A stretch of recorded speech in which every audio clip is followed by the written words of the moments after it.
Hi, good morning. So today I want to answer the question of how long, if you come on over here for treatment, should you stay?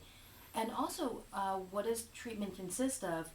And so let me tell you, when it comes to ALS, and if you have ALS, this is something you probably already know, uh, it's very different from one person to the other.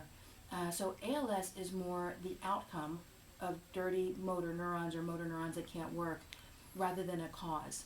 And different people have ALS for different reasons. I'm sure you're aware, for some people, the link looks to be an environmental toxin like heavy metals. For somebody else, it might be a living biotoxin like Lyme.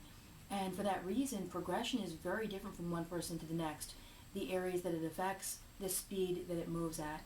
Treatment has to match that. In order for treatment to be effective, each person has to be kind of seen on their own ALS merits, meaning what's the personality of your ALS? How fast is it moving? What areas did it start with? And that's going to dictate treatment.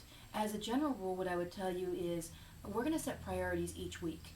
And so if, for example, an area that's really problematic is a hand that had strength at some point in the past rather, but now it's getting worse over time, we may decide as a team and with you that that's our starting point.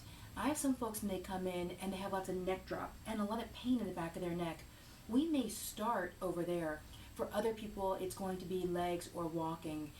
And so as far as the starting place, again, it's very specific to you and the personality of your ALS.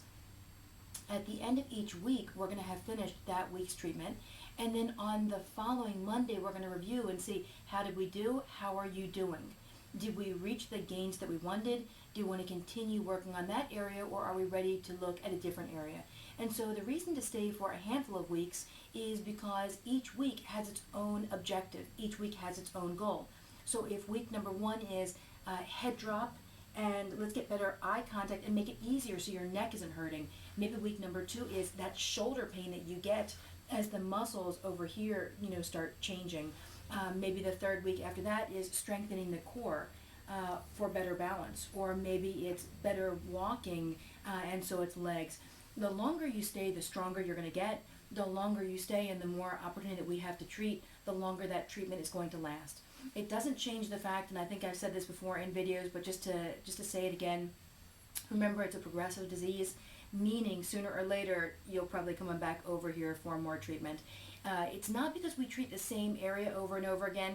Typically, once we treat an area, depending on your rate of progression, that area is stable for a pretty significant period of time. But you'll probably come on back because you'll have a different area that you want to work on. And so it's not uncommon for folks to come on back over here every 2 to 3 months for additional treatment.